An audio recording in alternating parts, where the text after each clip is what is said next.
As we launch into 2023, have you thought about where you have come from this past year and where you want to go in the next year? In today's episode, we will talk about how things from our past bring us to where we are today. And be sure to stay until the end, as I will share ways that we would love to help you in this coming year. Now, this month, we are celebrating this organization's 4th year anniversary. That's pretty exciting. Living the Reclaimed Life is a ministry of reclaimed story. We were established in 2019 as an Arizona nonprofit organization, and we have been helping women find hope and healing from the pain of their past through a vibrant relationship with Jesus ever since. If you are looking for an organization to support this year, would you consider partnering with us? You can go to our website at reclaimstory.com and click on Donate to partner with us, or email us at connect@reclaimstory.com to set up a private call. Everyone can do a little, and together we can do a lot. Let's dive into today's episode. Welcome to Living the Reclaimed Life podcast. I'm Denisha. We're glad you're here for conversations that revive hope, inspire healing, and encourage you to live a vibrant life with Christ. So grab a cup of coffee as we chat with today's guest. It is hard to believe that we have just entered 2023.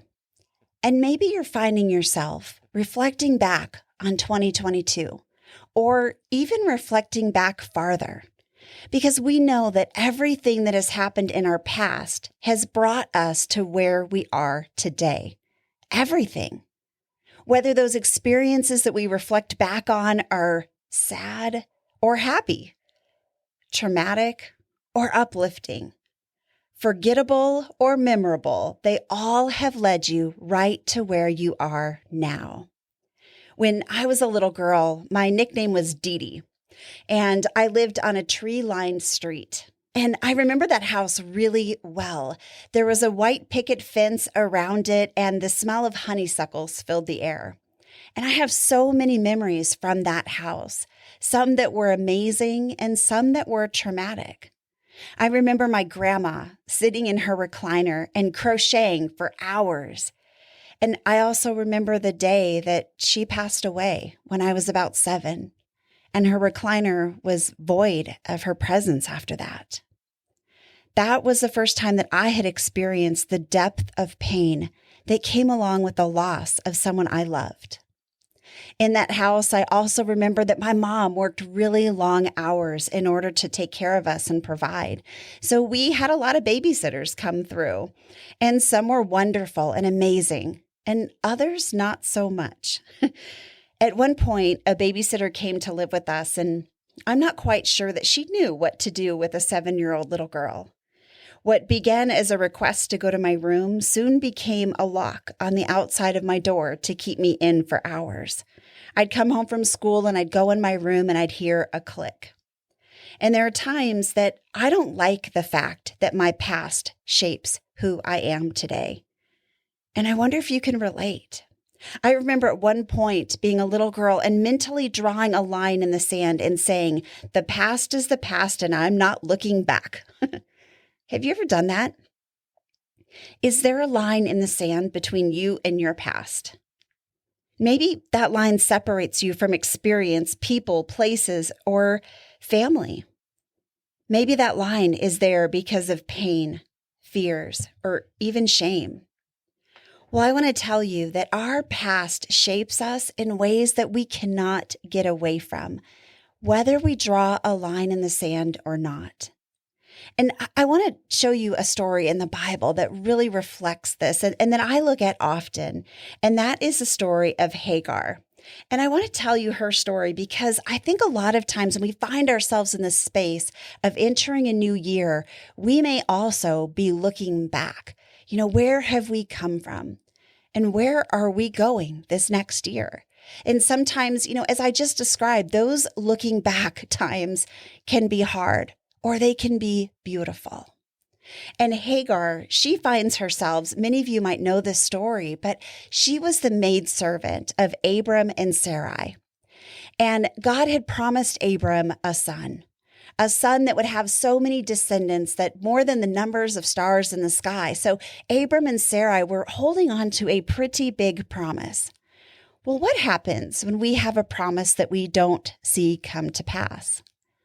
Proverbs tells us that hope deferred makes the heart sick. And that's what began to take root in Abram and Sarai. And so just to set up Hagar's story a little bit, they ended up making this great decision. You know, sometimes you're reading the Bible and you're like, I wish I could stop this from happening. This is not going to go well.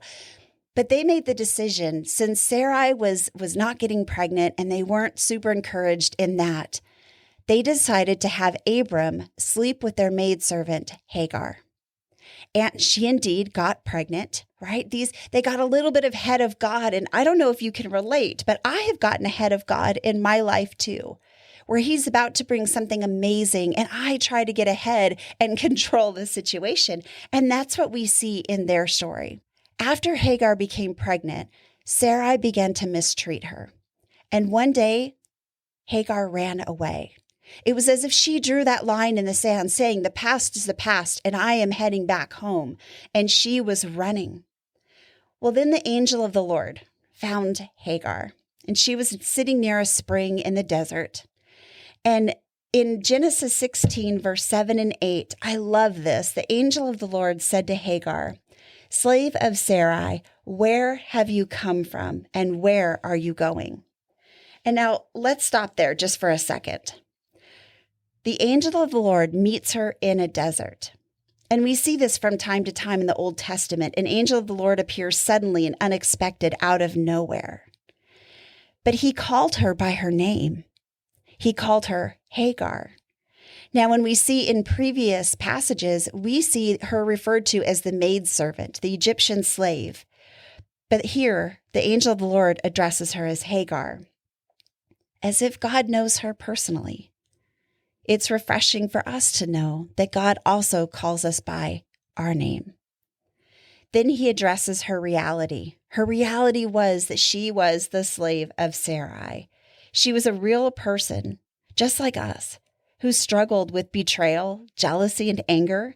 Can you imagine what it would have been like to be a servant, to make sure that other people's needs were met? Yet God didn't dismiss her problems. He acknowledged them. And I love it when the angel of the Lord says, where have you come from and where are you going? You see, does God need this information? No. He knew what happened. He knew where she was headed. He wasn't asking a geographical question. He was asking her a heart question. And in verse 8, she says, I'm running away from my mistress Sarai. Then the angel of the Lord told her, go back to your mistress and submit to her. The angel added, I will increase your descendants as much as they will be too numerous to count. And I want us to take in a couple of things from these verses. One, Hagar drew a line in the sand, like many of us did. I'm not going back. I made a line in my sand when I was a little girl, and I said, I am not going back to the way I was treated. I am only going to look forward. And that's what Hagar did. And a couple things that we can learn from this is, one, when you run away, when you draw that line in the sand and take off running in the other direction from your past, God sees you. He finds you, and he is faithful to meet you where you are. You know, we say you can run, but you can't hide. And that should be something that brings us peace and comfort. When we know that we can run from God, we can run from our past, but we can't hide. Because as I said a few minutes ago, everything that happens in our past has brought you to where you are today, whether if those experiences were happy or sad. And that's what we see here. And a lot of times when I find myself in those hard situations, I want God to rescue me. I want him to pick me up out of that desert and remove me from that situation. But what we see here with Hagar is the angel of the Lord says, go back to your mistress and submit to her. You see, God doesn't always remove us from our circumstances. God doesn't provide an out for Hagar, like come to this oasis in the desert and get a, Manny and a Petty, right? He doesn't have her leave the hardship she's currently in. Her problem with Sarai didn't go away, but God tells her to go back. And I wonder if that was hard to hear for Hagar. And in verse 10, we see the promise of a future for Hagar. I will increase your descendants so much that they will be too numerous to count. He's telling Hagar, go back to your mistress, but promises to give her a future and a hope.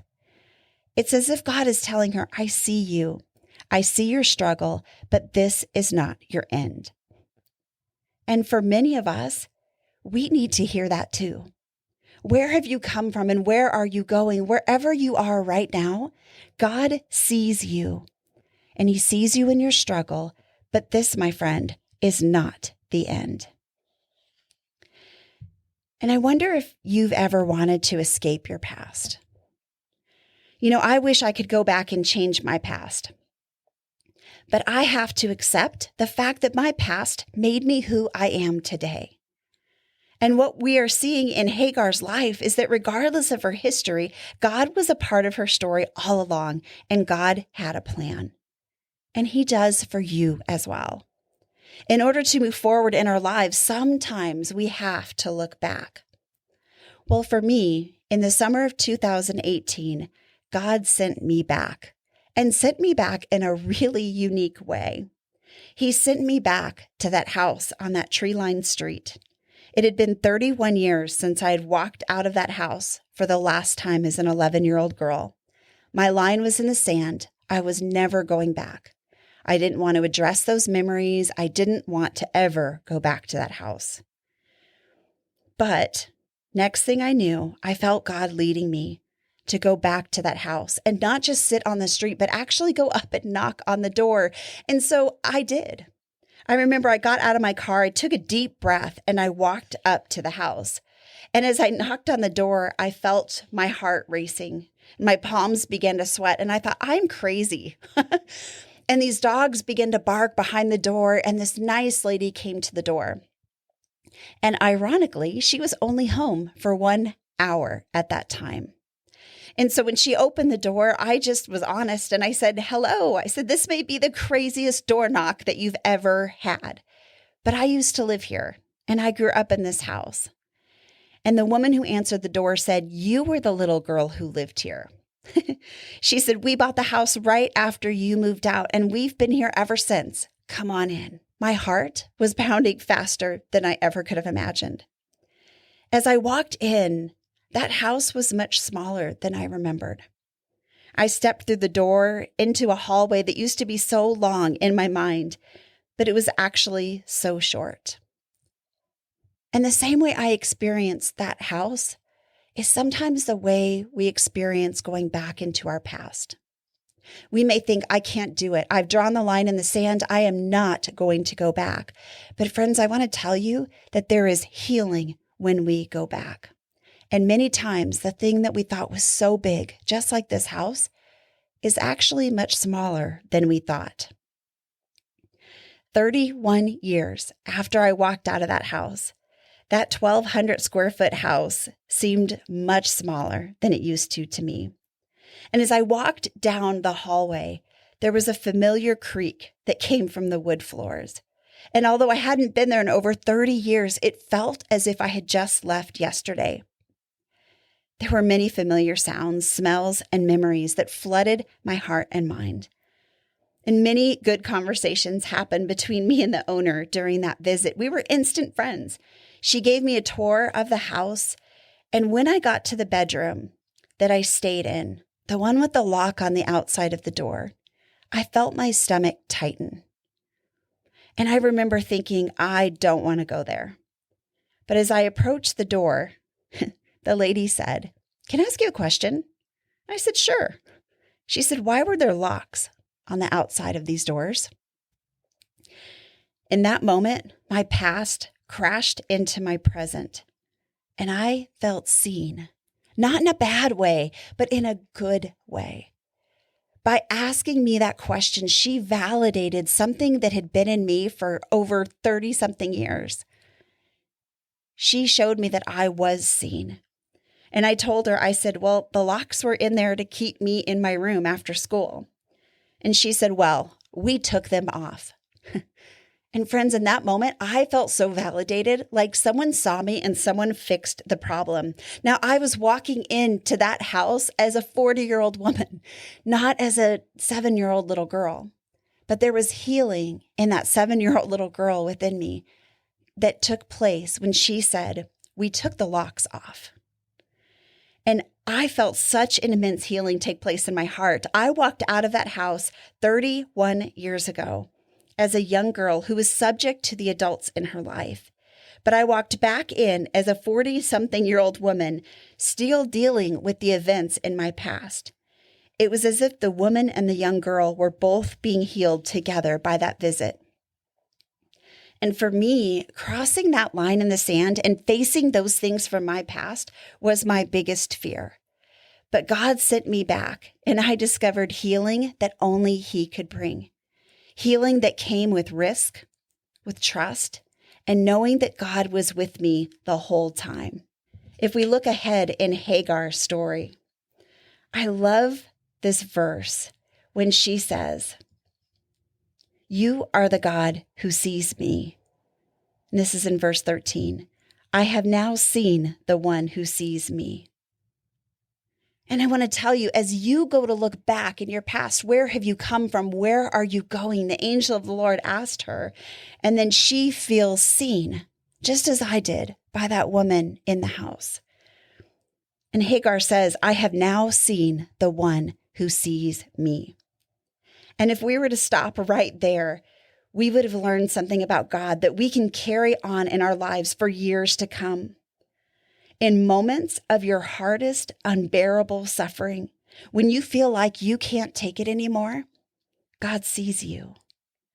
In the moments when you draw the line in the sand and say, I'm never going back, God sees you.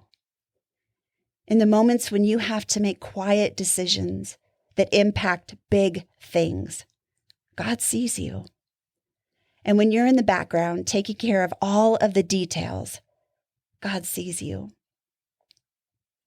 When you've been betrayed, backstabbed, abandoned, or accused, God sees you. And when you find yourself in an emotional wilderness and feel unseen and invisible, God sees you. So I wonder for you today, as we stand at the beginning of 2023, is God leading you to take a step toward healing something from your past?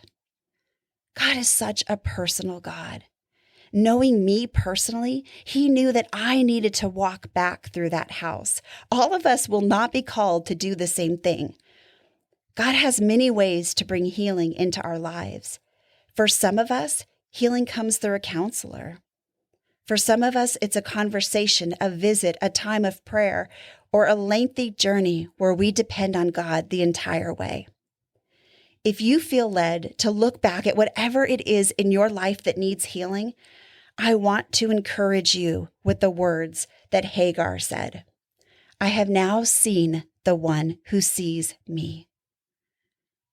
And I want to tell you that's what Reclaim Story is all about, is walking with you as you engage your story and stepping into the healing and freedom that Jesus offers us. And I want to share with you, sometimes from the podcast, through social media, sometimes we don't always get the opportunity to just say, here's what we have to serve you. And so I want to take a few moments at the end of this episode to share with you some ways that our team can walk alongside you. Maybe you've listened to this podcast today and you're thinking, oh no, I feel led to go back. There's sometimes, ladies, between our late 30s and up where we begin to try to reconcile our story. We want to make sense of it. Our brain wants to make sense of what happened in our past. Many of us are stuck because we've drawn a line in the sand and said, I will never go back, just like I did. So I understand. But that was part of God reclaiming my story, was giving me a positive memory in a place where things had been pretty negative. And there were great memories there as well, right? But we tend to remember the traumatic ones. And those were the memories I held in that house. And for God to position me in that city at that time and tell me, go now. And all I had to do was be obedient. I walked up to the door and I knocked on the door. And the woman invited me in. She was home for exactly 1 hour. Let's just look at the God moment there. God tells me to go now. And I'd been procrastinating for days when I went back home. It had been 19 years since I had gone back to my city that I called home. And yet I went back during a time of sabbatical. And I felt like God was saying, we are going to do more of reclaiming your story right now. And I walked up to that door. I knocked on it. And I look back now and think that was nuts, but that was faith. And as I did, that woman began to heal my heart in ways that she will never know. So I wonder if you have a desire to make sense of your story. Are there things that you do in your day-to-day life and you wonder, how is my past affecting me today? Can you say that your future is bigger than your past? That's one of our necklaces that we have in our jewelry line. And I love that. It's one of my favorite necklaces to wear. And it says, my future is bigger than my past. And I have had to work and heal to get there. And God has been so faithful along the way. I wonder if you've ever identified unsettled issues from your past, maybe even destructive patterns. You know, sometimes we deal with the symptoms, but we don't get to the root, and that leaves us feeling stuck. Many times we feel like our past disqualifies us, and we feel alone. Because the enemy loves to make us feel like we're the only ones. We're the only ones that have ever experienced that abuse. We're the only little girl who was ever locked in her bedroom door. And we put on a mask so that we can feel safe. And friends, we even do that in our faith communities. We put on a mask that everything is fine when sometimes we are so broken inside. And we long for someone to see us. The way that that angel of the Lord saw Hagar. I have now seen the one who sees me. Friends, I want to tell you there's nothing like being seen by the God who created you. So if you can identify with any of those things, I want to invite you into a community of women who all have things in our past, but who are brave enough to begin to heal. To say, all right, Lord, I'll allow you to take me past that line because we believe that the victory that we have in our lives can also be a victory for others. There are a lot of things that we can offer you. If this is you, if you can relate and you're like, I am stuck, and I think there are some things in my past that I need to deal with, and I'm ready. If that is you, I want to just sort of do an oversight of our ministry here. One, we have this podcast, and on this podcast, you will hear so many amazing testimonies because we need to know we're not alone. We have all sorts of different teachings and stories being shared by real people. Some of the podcasts we've had this year is God healing a marriage that was touched by pornography. We did a podcast episode on the effects of trauma, on what happens when we are so focused on achieving and perfectionism, and how do we get healed through that? Experiencing God through worship. What does burnout look like? What are some of the lies that we believe? What are 6 tools for a healthy heart? Being present in our lives. Those are just some of the 52 podcasts that went out this last year. Some different things that might just meet you where you are in your story. And the other things that we offer, we have a couple of free ebooks out there. One is 5 lies that we believe and the truth of God's word that conquers them. The ebook that we just came out with is called Shame Off You. Shame is such a pervasive feeling in our world. You know, we may lie, and that's something that we do. But then shame tells us that we are a liar, that it's who we are. And you can fill in the blank from liar to anything else, right? And it is time to shatter shame in our lives. And that is one of the things that holds us back from healing.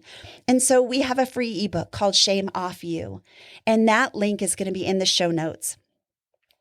On our website at reclaimstory.com, we have over 160 blogs, and they speak to so many different things, to our identity. We have stories of transformation on there where real women have shared their stories of anger, of trauma, of infertility, self-worth issues, identity struggles, loss, grief, abortion, health issues, marriage, addiction, all the things.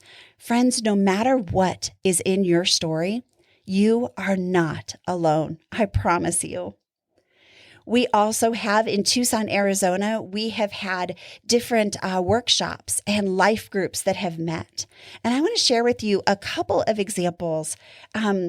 One of the ones is from an identity group that we did where we really dove into what our identity is in Jesus, not our identity from our family of origin, not the identity that we've placed on ourselves from those voices in our minds that tell us who we are and what we're capable of, but truly who we are in Christ.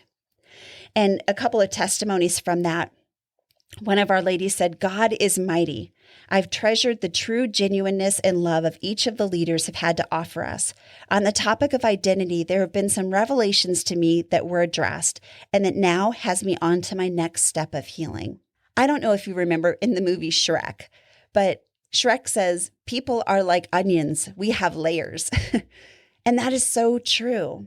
What this gal was saying is that she has now addressed something, and that is her next step, her next layer in her healing from her past. Another woman said, "A stronger understanding of confidence in the identity God has given me has provided a ton of healing over the last few weeks.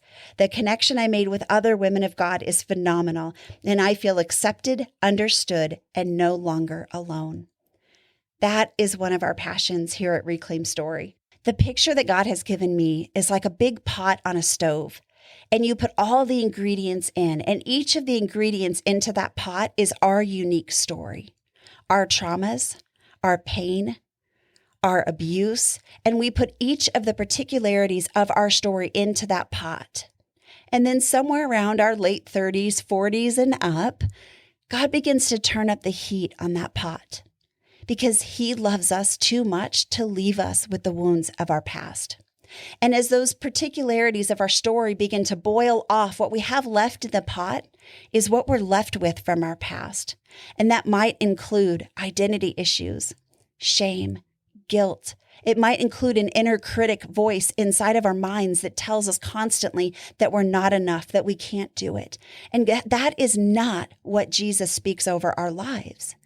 See, the word reclaimed means to rescue from an undesirable state and restore to a previous natural state. So when God puts all of our stories in the pot together and He begins to turn up that heat out of love because He desires to see us healed, He is rescuing us from the place that we entered that pot, from the particularities of our story. He is rescuing us from an undesired state. I want to tell you that God did not cause those particularities of your story. The abuse, the divorce, the things that you have had in your past, God did not cause those. He desires to rescue us from an undesirable state. That is an undesirable state as we deal with those emotions, but He is faithful to restore us to our previous natural state before the trauma, before the divorce, to bring back the joy and healing.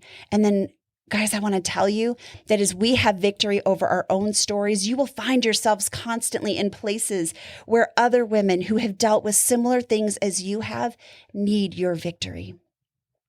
So that is also a huge part of this ministry, is equipping you to help others, because we truly believe that the victory that you've had in your story can also be a victory for others. And we want to help equip you in that unique contribution. One of the things that we've offered also is a timeline workshop. And we've done 3 of these in 2022. They've been pretty popular.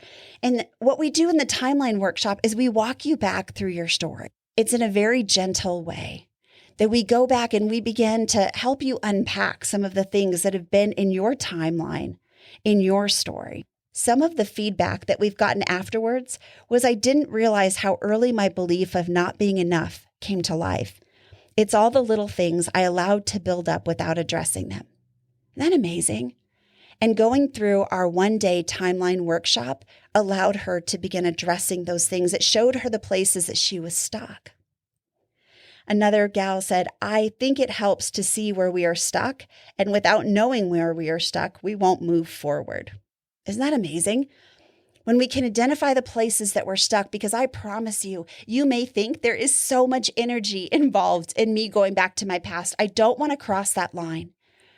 But when you do, you will find that you spent way more energy trying to hold those memories, those experiences back out of your life than you will spend encountering and engaging in your story and beginning to find healing from your past.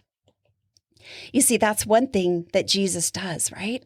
Jesus came on the cross. He reclaimed, he rescued and restored our stories on the cross. But we don't always live out of that new state. We don't always live out of being restored to a previous natural state with him. And when I think of a previous natural state, I think of being in the garden and Adam and Eve walking with God in the cool of the day. And so Jesus came and he reclaimed, he rescued and restored our stories, our past, our futures. But we don't always live out of that reclaimed life. And that is why we have this podcast, Living the Reclaimed Life. And we want to share stories of victory. We want to share stories of encouragement and biblical application of how do we find healing from our past. And we've had so much encouragement from this podcast, people reaching out and saying, you just told my story today. Some of our biggest downloads have been on the hardest topics, on burnout, on what do we do when our marriage has been touched by pornography? How do we handle affairs in our marriage? The hardest topics have been the ones that you have engaged with the most. And some of the feedback that we've gotten from the podcast, one said, this is my life. The past keeps trying to drag me down. With Christ, I know I am free from it, though sometimes I get into my old habits and can be pulled back. What a wonderful podcast to start my Monday with. Thank you so much for that feedback because it encourages us to keep going. Another listener said, I love the Christian perspective and I appreciate the various perspectives that you bring to this audience of listeners. These are very honest and thoughtful conversations. It is a needed Christ-centered chat. So that's what we hope for you. Whether you're here in Tucson and you can attend one of our timeline classes or one of our workshops or identity life groups, we hope that this is an encouragement to you. We feel a deep calling and a sense of purpose to serve women as they heal from their past. And so how can we serve you this next year? Maybe your friend, your family, your church, your organization. How can we serve you in finding healing from your past? We would love to hear from you at connect@reclaimstory.com. Email us anytime. There are real people behind those emails, and there are real people working through our social media accounts as well. So email us, send us a private message or a DM. We would love to hear from you. How can we serve you this next year? That's where we've come from. We've had podcasts and ebooks and courses and all sorts of things this last year, conferences, retreats, all sorts of different things. Well, where are we going? In 2023, how can we serve you? We are going to be adding new pieces to our jewelry line. This is a nonprofit organization. So one of the ways that we raise money to cover our overhead is by selling jewelry. And it's very affordable pieces, but they all have a saying on them. For instance, the necklace I described earlier that says your future is bigger than your past. The necklace I'm wearing today says significant on it. And it reminds me that I am significant to God. And it really helps counter that inner voice that tells me that I'm not enough. We are also going to be developing a bunch of collaborations that we've been working on this past year as well. We hope to launch them in 2023. We want collaborations with mental health professionals, domestic violence organizations. We can't do all the things, but our heart and our passion and what gets us up in the morning is being able to help women heal from their past. We want to help provide you with people who you can trust and people who will serve you well. We're also going to have more slots available for one-on-one coaching to walk through your story and help you begin to heal. We're going to have more timeline workshops. Check out us at Reclaimed Story on Facebook and on Instagram, and you're going to see ways that you can register if you're here in Tucson. And I know that's only local, but we're working on that too. We're going to be doing a study on how we view God. We're going to be doing a few more timelines this next year. And if you're not local, hang tight. Keep listening to this podcast. Check out our blogs. We have over 160 blogs at reclaimstory.com. You can find all of our information on there. And let us encourage you from a distance, because one of the biggest things that we are working on is ways to come to you through conferences and retreats and different churches, and also developing courses and Zoom groups and meetups that we can do online. We realize that most of our audience is not in Tucson, Arizona, and we want to meet you where you are and bring the healing and bring different encouragement to you along the way. So, with all of that said, I know that's a lot, but we want to let you know what we have available to serve you, because again, making a positive contribution to your life, encouraging you to live a vibrant relationship with Jesus is what gets us up in the morning. So, friends, where have you come from and where are you going? And is there something in where you've come from that is hindering you from where you're going?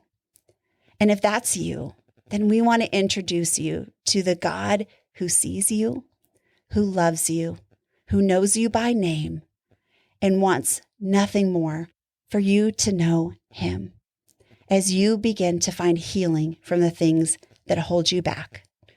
So, thank you for listening. Tune in next week as we kick off our January month theme of God is. Who is God? Who is God when we are hopeless and hurting? Who is God when we are fearful and worried? Who is God when life is hard? We're going to talk about that more the rest of this month. So keep listening to this podcast.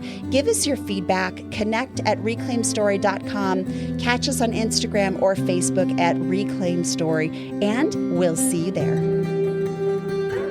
Thanks for listening. I pray you found hope in today's conversation and maybe even feel a little less alone in your story.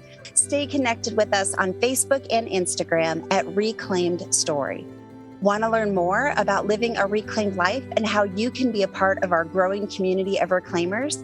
Check out our website at reclaimedstory.com.